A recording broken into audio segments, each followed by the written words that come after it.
You're not lazy, you're burnt out. You are fucking frazzled. Below the surface. You're so busy looking after other people. You don't have any time for yourself. And no one's looking after you.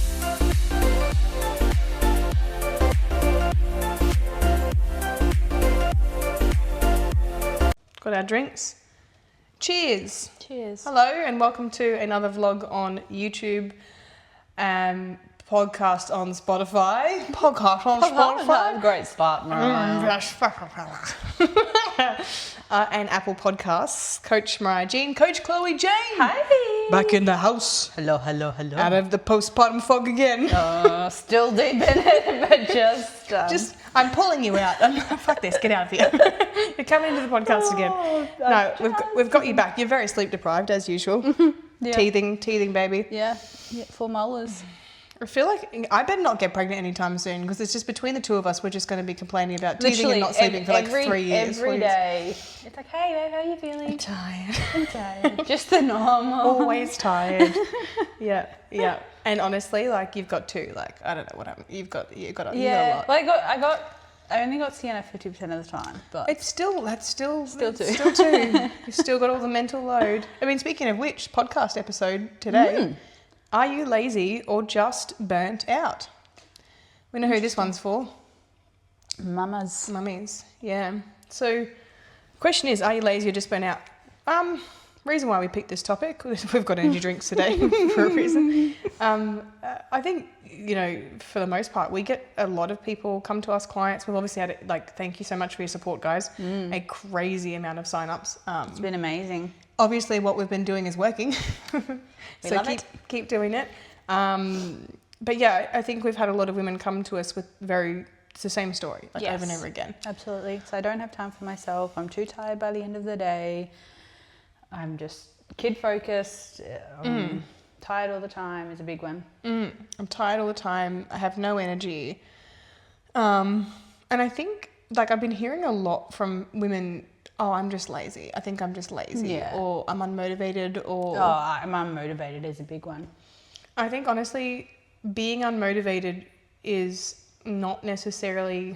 I'm not going to say the symptom of not being able to exercise or eat well. It's the byproduct of not eating and exercising well. Yeah. But I think it's because we kind of think of... Lolly's just doing circles outside. Lolly's in the back why did you lock me out of here, bitches? I think we look at it the wrong way around and it's always, what came first, the chicken or the egg? Yeah, I need motivation to be able to exercise and eat well, and then when you don't exercise and eat well, you then assume that you're unmotivated, but realistically, you just need to start.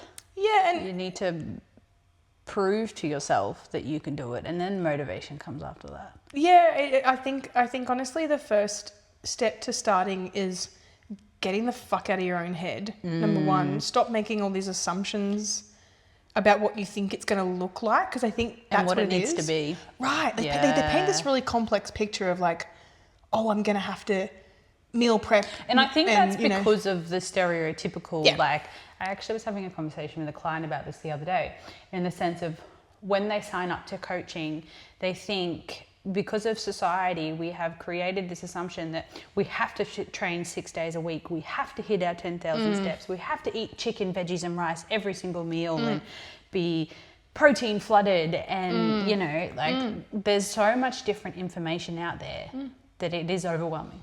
I think too, because there's this comparison between mums are directly comparing themselves to these fitness influencers, and we've talked about this so much. Even bodybuilders, and the whole idea of I always get this. I need something that's simple and not complicated, and I'm like, where the fuck did you think it was going to be complicated? What gave you that idea? And I think it is because there are really complicated things out there that people can't follow. Yeah. That maybe might have put a bad taste in their mouth or aren't family friendly or, put lots of pressure on them. And I have heard some doozies from experiences of previous coaches. Yeah. Especially putting shame and blame on clients. Yeah. Being you're lazy. Yeah. You're not putting effort in, you're not even trying, to parents who are just literally trying to survive. That's right. I heard one yesterday in a call. New client signed on. I was like, my jaw was on the ground. I was like, what is happening? She mentioned that there was a coach that she'd work with, and I don't like talking shit about other coaches. But fuck up, But and you'll be like, you are making this really easy because to talk shit about you, because like, stop doing this. Yeah. But it was like this dude who I won't mention names, made her. Hang on, before we proceed, male. How many coaches? It's always men. It's men. Oh, it's fucking men. Don't mean to obviously be sexist, but Prove us wrong. Honestly, if you're a male coach listening to this podcast, please prove us wrong.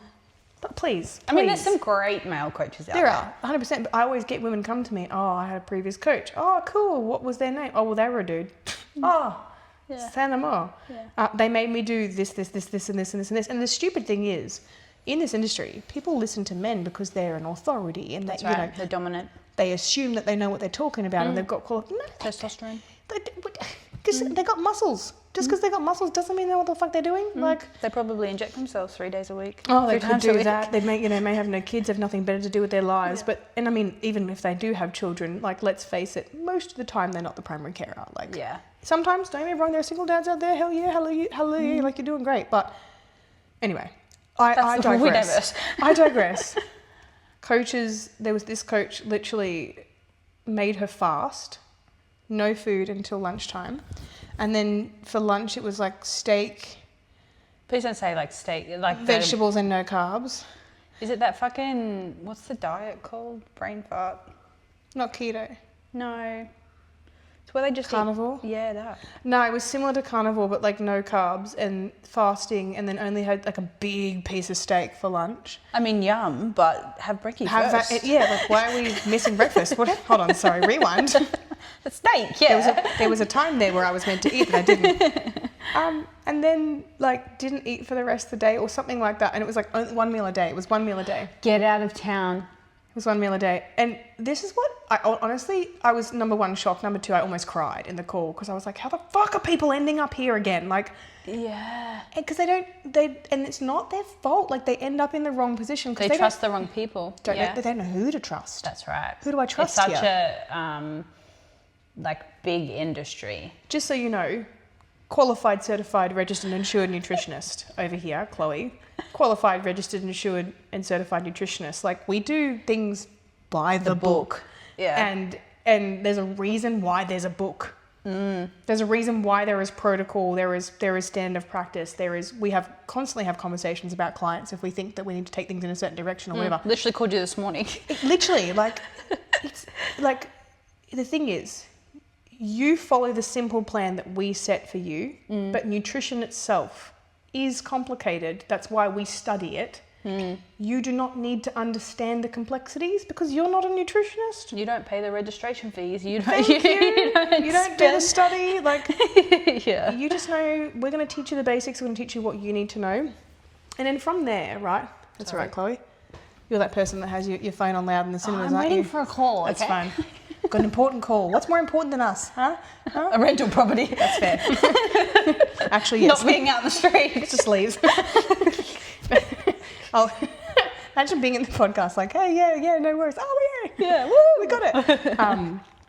No, but so long story short, coaches in the industry, male coaches, like all these coaches, 1 meal a day, keto, carnivore, like it really is. I do believe that is what's almost still like producing this or like reiterating this really toxic pattern and relationship with food and with exercise, to the extent where it's creating this massive barrier and this massive wall that didn't need to exist in the first place. And poor mums are going into things, or I get them in calls and like the shock that is on their face when I'm like, like, how many steps are you doing a day? Oh, I've got an Apple Watch, but I don't use it. How much were you doing? Oh, like 6,000 to 8,000, but that could probably improve. And I'm like, why? What do you mean? Yeah. I do 6,000 to 8,000. You telling me that I'm lazy? Like, yeah. I'll get up and go walk now. But it's like, I think it's a misconception with what's actually required to lose weight, feel healthy, be like tick all the boxes. Yeah, that's right. And there was, I think I had a call as well with one. It was like, oh, because she was training, and she's like, oh, I can do 3 exercise sessions. Is that enough? And I was like, That's all I would have recommended anyway. And then another one was like, oh, well, I want to do 5 or 6. Can I do that? And I'm like, why are you doing 6? She's like, oh, because I thought it would be better. And I'm like, it's not. No. Work smarter, guys. Not harder. Especially when you don't have the capacity. Like, this is what leads to burnout and thinking that, and this is why we do get women that drop off, because they go in with these really unrealistic expectations and they think that they have to do all these things. And then when they don't get there is when they go, this isn't working. And then this happens. Avoiding burnout really comes down to, and in motherhood, we can't, avoid it. Right, we can't. Like, and I can't parent your children. I can't come make, the meals. I can't. But although I have offered. I have offered to a client. There's a client that lives around the corner from me. I'm going to come help you now. I'm like... But it's like, we can't, there's a lot of things we can't do, but what we can do is we can take one of the pieces of spaghetti, or a few of them, out of your brain and like look after it, sort it, take care of it for you. Because I think the reason why women are, burnt out and feeling so flat all the time is, we've spoken about this all the time, like you're looking after other people. You're so busy looking after other people. You don't have any time for yourself. Yeah, and no one's looking after you. Not a single person. Like, you're even looking after your husband. You're looking after your partner. You're wearing the maternal hat for everybody. And, the financer and the taxi driver and the cook and the just different hats.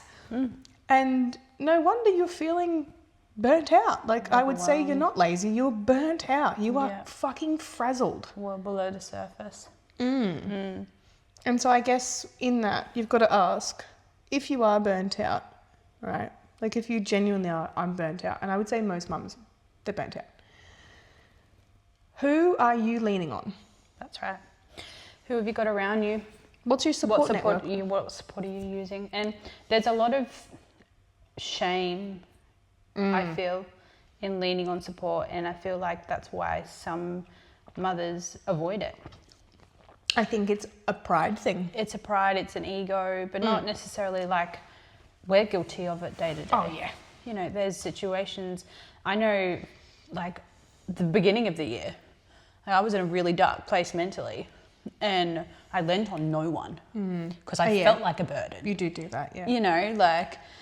And I think that's really common because we have all these hats on and we have all these expectations on us, in the sense of I have to be strong for my kids, I have to be strong for my partner, I have to be there for my household, I have to do this, I have to do that.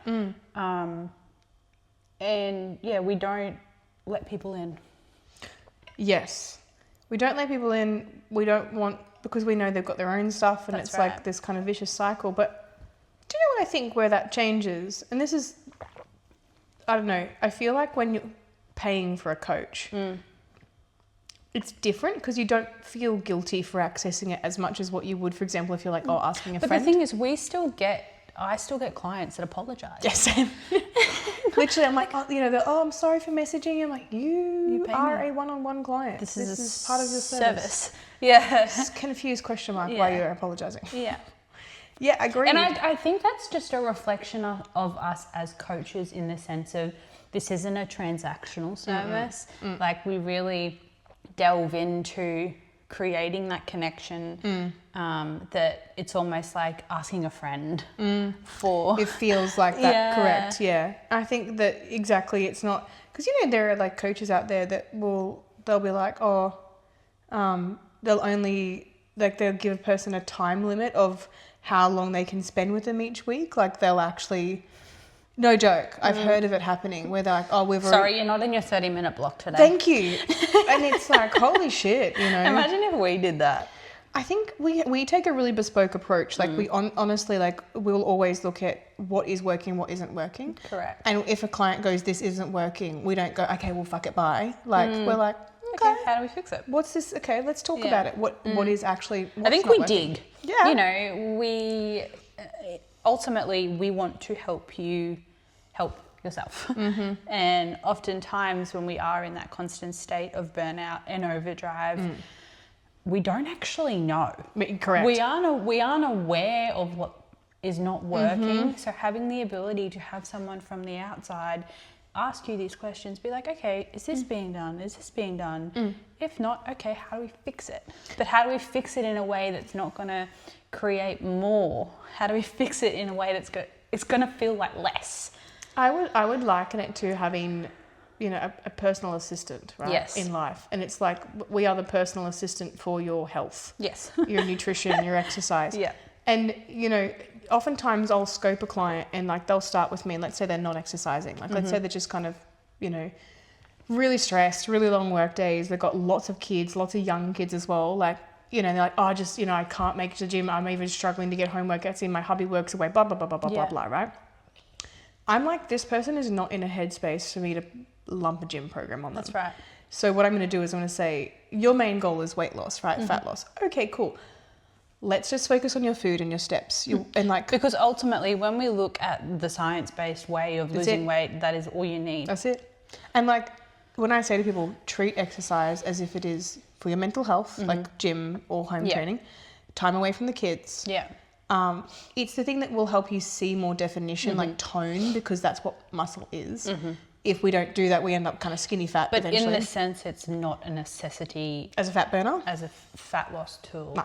Yeah. No, it doesn't actually burn that much energy. I was going to say, a lot of people are under the assumption of, I go to the gym, I train hard, I burn all these calories, it helps. Like, yes, it does, but not to the extent that you think it does. It's a drop in the ocean.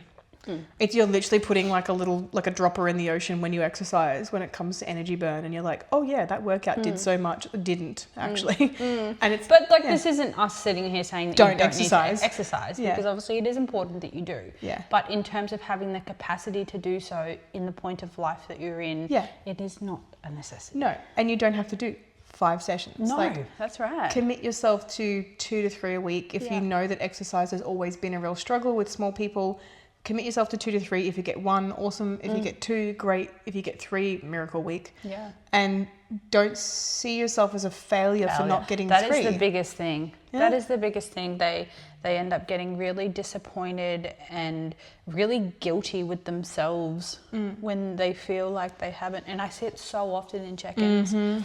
Like women and mums just being like, I feel like a failure. I didn't get to the gym this week.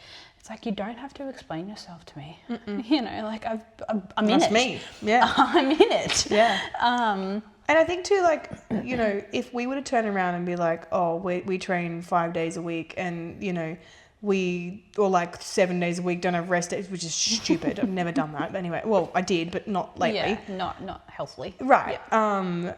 But like, you know, if I was to turn around, like I'll go to the gym tonight. And like I went twice last week. The week before I got 3 sessions in, the week before I got 3, but then before that it was 6 months where I was getting none, 1 or 2. And same with you. Like, and it's like, do you see us gaining fucking 30, 40 kilos because we're not exercising? Yeah. We're not gaining. We're just kind of chilling. Like we're not, you know, we're not like on a shred journey or anything, but I think it's really important to give yourself grace and know that like the exercise component can come and will. Yeah. But you have to, your nutrition, I say this all the time, your nutrition and your daily movement are your foundation. Step count, yeah. That is your foundation, and then you build on that foundation. It's not the highest priority. No, it's your house slab. Right. And everything else is built on that. 100%.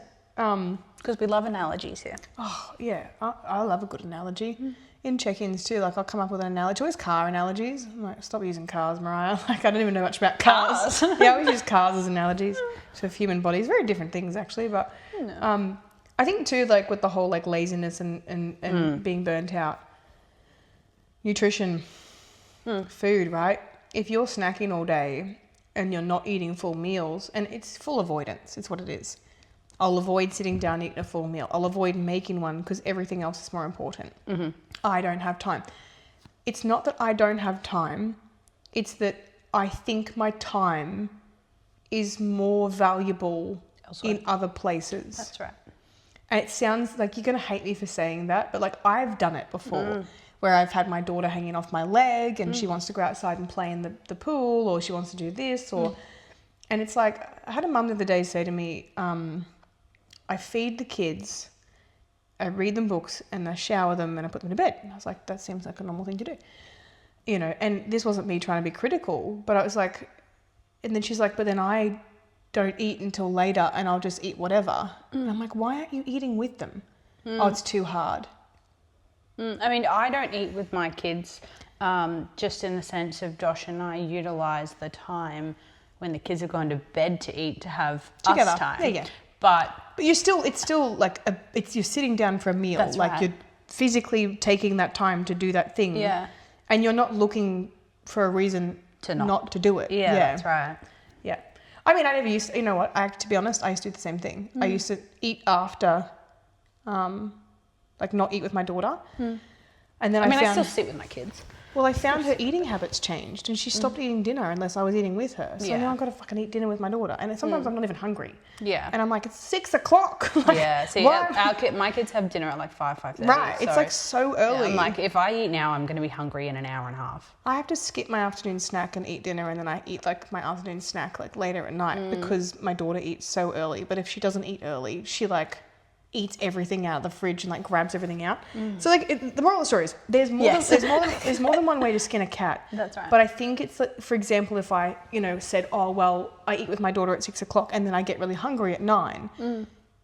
What we do, you and I do, is we look at your scenario and we go, if that's your semantic or your scenario, how can we A, change it so that it potentially benefits you more, or B, work in with you. So for example, like my presentation with eating dinner at 6 would be, well, I'll have my snack at 9. And some people think, oh no, that's bad, I can't have a snack late at night. There's all these misconceptions. No, you can. If it fits in your calories, have the snack. Like awesome. Or exactly, we could change the approach of, Lila has her dinner, I sit with her and whatever. And then, Alex and I eat dinner at whatever, 9 o'clock. But then, for example, it's like, okay, well, we don't really want to cook a whole meal or a big meal or whatever. Well, you could cook, when you make the kids' dinner, cook the dinner, same thing, just the variation, keep yours in the fridge and then eat it later. I think these are the barriers and boundaries that we're putting up here. And I think the way that I like to frame it in the sense of, right, when you're cooking for your kids, 9 times out of 10, obviously I know there's the occasional chicken nuggets and chippies, but 9 times out of 10, you are trying your hardest to give them the best nutrition possible. Trying, yeah. Why do you not look at it the same way for yourself? Why are you lesser than that? A lot of mums will like get into consult calls with me and they're like, I don't understand why I meal prep and I cook so well for my kids and they eat really well. And obviously, Lila's like loved chicken nuggets lately. I love chicken nuggets. Yeah. But she eats her veggies too. So I'm like, That's right. But it's like, they'll tell me like, but I don't know why I don't do it for myself. And like, honestly, it comes down to the fact that, and this is the way I see it, mentally, you are a ghost to yourself. Like you genuinely don't exist. Yeah. You don't think of yourself as a priority. No, you are like a silhouette. Yeah. And I'm just there. Right. And so it's like, and this is the way I like often see myself is like, if it wasn't for the default of my brain going, you've got to eat or you probably will binge, like because my brain's like, this will happen if you don't do this. But I know the mental thing of like, oh shit, I've got to eat, oh shit, that's right, dinner, because it happens every day. Yeah. Alex is like, what are you having for dinner? I'm like, I haven't thought about that yet. Yeah. Stop it. I've thought about everything else except that. Shut up. Yeah. Like, don't and how ask often me. as a mother, like your kids are in the back after school pick up, what's for dinner, Mum? You're like, I don't fucking know. This is the hardest decision to make is dinner and I'll tell you why dinner is the hardest decision to make. Because it's at the end of the day. Thank you. Energy is low. Your brain capacity is low. Your girl's blood sugar is in the ground because you haven't eaten properly all day and someone says, what are you going to have for dinner? And you're like, if you fucking ask me one more fucking time what we're having for dinner, you're going to have shit on a stick. That's right. You'll be eating grass outside with the dog. Lucky Lila can't ask me what's for dinner just yet, but she can scream at me. Yeah. Oh, Sienna, when she gets home from school, I'm hungry, I'm starving. Yeah, and it's the snacking and everything that they then end up doing. But I think, honestly, best piece of advice I've ever given. And I look, fuck it, I hate giving advice all the time because then I just feel like that person is just putting, this random advice out into the air. Like, will you actually take it? I don't know. Take it with a grain of salt. Whatever. Yeah, like listen to me, don't listen. I don't care. In calls, double dinner. Yes, always. Double dinner, bitches. Yeah. Okay? Yeah, it's how I go to. You don't have to even think about what's for lunch the next day because you've already made it. Yeah. Make 2 of your dinner. Yeah, and I think that's the biggest thing is we want to alleviate the thinking, the fuck, what am I doing again? What am I having? And even like when you go to decide a meal, if you have a really low level of nutritional literacy, which we know most people do, that's not your fault. Doesn't make you stupid. It just means you don't know. Yeah. No one's taught you. No. That's why you're here. Yeah. Right? You're going to look at and go, I don't even know whether that's what I should be eating. Because there's so much shit on the internet. Don't eat this, do eat that, don't eat it. Remember where it's coming from. I saw a post the other day where it was like, don't eat vegetables. And I was like... Yeah, I've been doing the videos on my Instagram with it because it's hilarious. Yeah. It's like, stop eating this. It contains... Oh, yeah. Here we are with our energy drinks and preservatives in them. I don't fucking care. Honestly, you know what's interesting is the sciences, and like there's plenty of science to show it, but the amount of aspartame in an energy drink is lower than what is actually like in food. I'm digressing a lot here, but I was watching this guy on my TikTok popped up. By the way, Mariah's on TikTok now, FYI. Don't follow me. Please, don't follow me. I can send her reels. I genuinely feel like I've stooped to the level of Gen Z. Oh, shut up. And there was this guy that was a hoarder.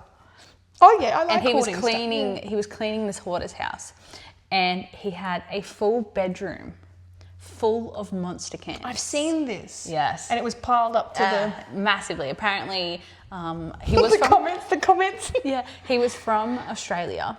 He was in Australia, and he went and he took all the cans to the recycling place, and he got like a couple of grand. And I'm like, fuck. Damn. What have I been doing this? I've been... Damn. Yeah. I just need to pile up the cans in the spare bedroom. Yeah. Gosh. I know, but that's like completely besides the point. Oh, honestly, here Chloe is trying to actually encourage our addiction to sugar-free energy drinks. Profit. You get the money back. You're practically paying. Exactly. It's free. Yeah. Go, man. That's like ADHD at its prime. Yeah, legit. But, but like, and, you know, we have this like one of these days. It's not like we're living off them or anything like that. But, and I mean, I did have a coffee this morning too. A coffee? Yeah, I've had a coffee too. Coffee. Yeah, so lazy or burnt out. Really, I would say the percentage of laziness, it's not as a whole picture. No. You're not eating properly. You're not eating full meals. As a result of that, your energy levels are really low. No wonder you don't feel motivated to exercise or think of what to have for dinner or be able to submit that paper for work. I think there is an element of laziness. Yes, there is. A small element of laziness in the sense of, like we obviously had a conversation before about being naive to different, being comfortable with the comfortable. Habits. Yeah. Habits. We habitually kind of fall into and you all do it. I know you do it. Because once the kids go to bed, what are you doing? What you doing? Oh, I'm cleaning up. Cleaning up doesn't take an hour and a half. All right? Yeah. We know this because we do it ourselves. Yeah, because we're fucking... Thank you. Yeah. Exactly. Right? And I know they get up and they want some water and yeah, I get that. What are you doing? What are you actually doing? Yeah. Because last night, I did it. Although I got on my phone, I was doing steps on the walk-in pad and replying to the group chat. So I work. Like, I'm bad for working after hours, not scrolling and Netflixing. Although we will send reels to each other. Yeah, we do on Instagram. Late at night. Yeah. But I think we get to a certain point where I probably sent you like 3 or 4 and I'm like, get off your phone. It's like Mariah. And then it's like Chloe. TikTok. Yeah, oh yeah. I've sent you 2. I've only sent you 2. Yeah, well, you're showing great self-control. I will give you that. I've sent you none because I don't scroll on TikTok. I'll get you there. You will not suck me into the TikTok hole. I'm too old to talk tick. I don't... I'm seeing some of the stuff that pops up. I'm like, what are you guys watching on here? This is absolute drivel. Some of it is crap. I don't even know why it's on my feed, but I think I had one pop up of a chick that was doing something. It was absolutely obnoxious. Making some sort of like crazy noise about men. And I was like, I've been off TikTok I've never been on TikTok. I've had it, but I've never logged in. And I was like, and I'm not mad that this came up, like as one of the first videos. Yeah. Anyway, all mine's like hoarding shit and like crime docs and like that's when I was pregnant, I listened to nothing but crime stuff, and Alex thought I was going to kill him. Yeah. Because I was listening to. Well, it's my most watched things on Netflix. I have a black hair on my chin. I don't think you're going to be able to see it in the podcast, Chloe. I can feel it. For those of you listening on Spotify, can you see Chloe's black hair and her chin? Show you. I always have one too here. This is prime motherhood, hey, like just making sure that you plucked your chin hairs. That's when you know you're getting old. You know, it's going to honestly deter most men from listening to that shit. Thank God. Fuck off, we don't want you. Well, yeah, don't follow us. If you're a dude, don't follow us. No, I'm right? kidding. You don't want to hear about it. You're welcome. Lots of period talk and nothing that you want to hear about. Are you lazy or just burnt out? You're burnt out. You don't have enough support. You don't have people making decisions for you. You're making decisions for other people, but no one's making decisions for you. Decision fatigue. Your brain is there's so much going on up here. And you know what? I found out something interesting the other day. What did you find out, Mariah? I found out, Chloe. Everyone's going to be like, what is happening? I found out the reason why women need an extra hour of sleep than men. Do you want to know why? Tell me. Enlighten me. Because we have more thoughts than they do on a daily. Our brain works harder than theirs does. Yeah. I think it's probably got something to do with GABA as well. Well, it's to do with the fact that women, we obviously juggle all the admin, right? And if you've noticed, men, bless them, they tend to focus on the really big things. Like they'll be like, oh, this is They're done. very logical. They'll do what needs to be done, but they will miss so much. Yeah. And so that's where our brain comes in, where we're kind of filling all those gaps and we're having all those thoughts, but in advance. We're simultaneously thinking about the doctor's appointment in 2 weeks. Well, how many times do you speak to a mum and they go, I didn't sleep very well last night. I was thinking about this. I have the conversation with my mum all the time about it. Mm-hmm. And couldn't switch off. No. And then the dudes are like, slept like a log. But that's why. And so you are mentally dealing with so much, and you are also the safe place for your kids to come to. And like, that is the greatest blessing in the world, to be wanted and needed. But there's a reason why when someone comes to you and asks you a question and says, hey babe, da-da-da, where's this? Hey, da-da-da-da-da. Or the kids go, hey mum, can I have this? And you snap at them and you're like, just fuck off. Just don't talk to me right now. It's because this is in overdrive. There's always something going on up Cogs here. are always turning. They're always turning. And so it drives me insane because Alex will talk at me about a topic that has absolutely zero relevance to what we're doing, like football or fucking work. Oh, he would, whatever. Bless his soul. It's the three same topics. And I love him so much, but goddamn, stop talking about football. Yeah. And he will talk at me about football and I'll be like, sweetheart, I love you, but shut the fuck up. Yeah. Stop talking. See, I'm really bad with names, and Josh is the same. He'll be like, oh, someone. Carrigan and fucking Paddy and fucking... That's the Broncos. But yeah. I just sit there and go, yeah, okay. I do the same. Oh, yeah. I will never remember any of them because it goes in one... But we are simultaneously digesting this information while we are sorting files. Yeah. And so I don't think it's laziness when our brains are overrun. Yes. Burnt out. We are burnt out, we are overrun, we are stressed, we are cooked, exhausted, all of the above. What we need is someone, I've said this so many times, to take the thinking out of multiple things in our life, and food is just one of them. Yeah. But what that does, when someone takes the thinking out and says, you're eating this exact portion, this is what you're having for breakfast, like what we do for our kids. We decide what our kids are eating. When someone goes, cool, you got them, I got you. And also on the other flip sides of that, if you're receiving that from us, be open and willing. Oftentimes we can give you the meal plan and the guidance, but nothing changes if nothing changes. And if you're closed off to the idea of wanting that help and wanting to make that change. And I feel like that is where the element of laziness I was just about to say that. creeps in. I was about to say that. In the sense of, no, these are my ways. It's easy. It's convenient. I don't want to have to change. And I think once they then start to implement the things that we are suggesting, they realize that it wasn't such a drastic change at all. You have to stop overcomplicating it and allow us to help. We cannot help you if you do not want to help yourself. 100%. That is where the laziness comes in. You have to stop self-sabotaging. because it's self-sabotage. And I feel like a lot of mums, especially, we're really headstrong. Oh, Very, very headstrong, very, very set in our ways in habitual. some way or another. Because it is easy, it is convenient, it is routine, it is repetition, it's what we know. It's what's kept us afloat. Yes, that's right. But not thriving. No. Surviving but not thriving. Yeah. And we've fallen into that life pattern. Yeah. Yeah, 100%. Yeah. The days that I do the best and I get the most done, I'm more productive. I like nail everything on my to-do list are the days I eat properly. Yeah, that's right.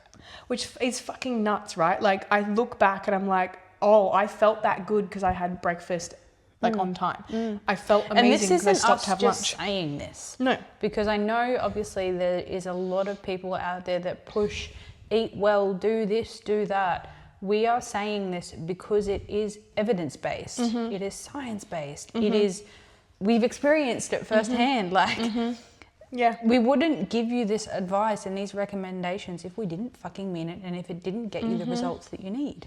And I'm so sorry, but if you're going to the doctors and your iron is low and you've got all these hormonal problems and everything is all over the shop, it is not like your body isn't, you're not like magically that way because just like genetically, like, whatever. Transparently, I went to the doctors a couple of weeks ago, got my blood work done, my folate's low and my iron's low, and I turned around and said it's because I've been eating like shit. Yeah, and you know, your doctor was like, oh, you know, we could put you on a supplement, and Chloe's like, nah, I got this, it's okay. Yeah, literally, I turned around to my doctor and I said, oh, nah, it's all right. I know I need to eat better. Yeah. And like, that was because I'd gone a couple of weeks of not survival mode, eating well. Yeah. Yeah, and I think it was because you, again, like you had to think about what you were eating, and it's like, and, you know, we had like a bit of discourse about it, like chat back and forth, and like got back in, and it is easy to slip back into those old habits. Like even yesterday, I had a U Foods meal because it was back to back in meetings, and it had potato but no veggies. I tell you what, I definitely felt it by the time I got to dinner because I was feeling a bit like flat. Yeah. And then in dinner, I had a double serve of veggies because I was like, oh shit. Yeah. It is so easy to slip back into previous habits. And I just want to normalize that. Yes. That it happens to us too. We are not perfect. We are not sitting here saying that we are never... No. We never fuck up. There's days where I forget, I might get through the whole day, I'm like, I haven't had any fruit today. Shit. Literally, the day of Eliana's party... No fruit. No food. Oh, no food. Shit. Well, that's yeah. It got to like 2-3 o'clock in the afternoon and I was like... I did notice that. All I've had today is a coffee. And like... And you feel it because you hit the wall and you're like, oh. Yeah. 5 o'clock rolled around and I was like, tomorrow I'm ready for bed. I think it honestly is like we've got to check ourselves. There's a single fly just like hanging around again. He just wants to be out. Oh man, he just wants to be in the podcast. Checking ourselves often. You're never going to get into this like these awesome habits and be perfect overnight. And like, yes, there are mums out there who have awesome routine. They exercise frequently, but like there's always going to be something that they struggle with and that they will relapse with and, you know, come back and come good and come back.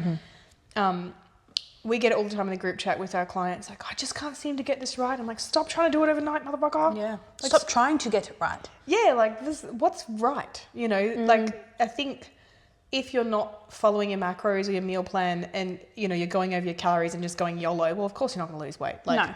But if you're kind of getting close to your macros and calories and the meals like aren't exactly perfect, but they'll, you know, you're doing some substitutes and stuff like that's a better result than not doing it at all. That's right. Something is always better than nothing.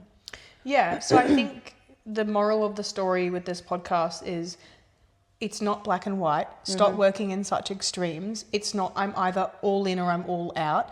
And I guess don't give yourself permission to keep doing the shit that you've always done. And then, I hate saying this and I'm so sorry, but then cry poor me. You know, oh, I have no energy, but I'm not going to seek any help for it. That's right. I'm not willing to change my habits. I filmed myself making a meal the other day. It took me under a minute. Literally, my go-to under a minute. My go-to at the moment has been like a Mexican chicken in the slow cooker, and it's literally just like chicken, salsa, veg, taco seasoning, and light cream cheese. Yeah, bam, done. And it like 1.4 kilos of chicken, and it lasts me the whole week. in terms of lunches? I have an admission to make. Tell me. I've been eating steak, potato and vegetables for 2 years straight. How dare you? For dinner. I mean, yum. Occasionally I'll have spaghetti bolognese. I've had the same fucking meal for dinner. Yeah. For 2 years. Steak, because I'm so fussy with my steak. That's fine. Give me it. You know, we figure out things that work for us. And why this grinds my gears. There is no need to change something if it is fucking working. 100%. Oh, should I be eating like 6 different meals or like no? Just if you're getting variety in your day, there's no reason why you need to have 6 different meal plans. And if you're fascinated with having different meals, your focus is on the wrong thing. You're focusing on, the novelty of eating all these lots things. of different versions of things rather than necessarily I would say that's a pretty unhealthy relationship with food. It is. Yeah, and I used to be in that position where I was making all sorts of weird food creations and getting very food fixated, and I was wasting so much time thinking about food that I ended up like not getting anything done in my life that needed to be done, and then whinging that I wasn't getting anything done. But I was also making a completely different dinner for dinner every night. And it's like, if you want it to be doable and feasible and you don't want to feel stressed and burnt out, like look at, and I say this all the time, audit your life. Audit the things you're doing, reflect, be open to change. And when we do mention change to you, we actually don't try and get you to do things drastically different from what you're currently doing. Yeah. We shift to something that's similar but slightly better. And because we know you will not adopt it. No, there's no feasibility in trying to make drastic changes. Adherence is low if someone told me tomorrow that I'm going to have to eat like 500 mils of egg whites for breakfast with 200 grams of kale, I'd tell them to go fuck themselves. Gross. But you know what I mean? Like, that doesn't sound good at all. No. Maybe for someone else, but not for me. No. All right, guys, we're going to finish up. Thanks for jumping on the potty. So I'll be back more often now. She's going to be back. We literally, this is full transparency. I went back through, my YouTube podcast, and this is you guys like Chloe, on the podcast. Flattered. So, yeah, lots of plays, lots of listens. So she's back, and we're looking forward to doing some more episodes. Anyway, it's I'm just here for the clout. Yeah, look, honestly. You need to come back, Chloe, for the clout, not because she likes literally, you guys aren't even here for me anymore. It's closure now. Captain Chloe. She's a hero. Nah, it's honestly been really lovely having you back, Chloe. I really appreciate even if you're tired. Able to talk shit. Yeah, it's nice. Just talk some shit on camera. Talk to someone outside of my clients and my children. Yeah. And occasionally my partner. Oh, look, when we're feeling friendly. When we're not due for our period. I've just finished mine. We should banish them to the same camp at the same time. Wouldn't that be nice? You guys can just hang out over there, away from us. Bye. It's not them, it's the period. We love them. We love them so much. We do. We love you guys. I wouldn't be here without my partner. No, agreed. Actually, I did say to him the other night I'd be screwed without you. So we are very blessed to have good support systems. And that's another cornerstone of this whole thing is that hate to say it, guys, but if your partner is not supportive of your health journey, where are you going to be in 20 years' time? Yeah, I'm so sorry to tell you, but that's not for us to decide. But we don't like that. We don't like unsupportive partners. No. Yeah. All right. Thanks, guys. Cheers. Looking forward to doing another podcast episode for you soon. Bye bye.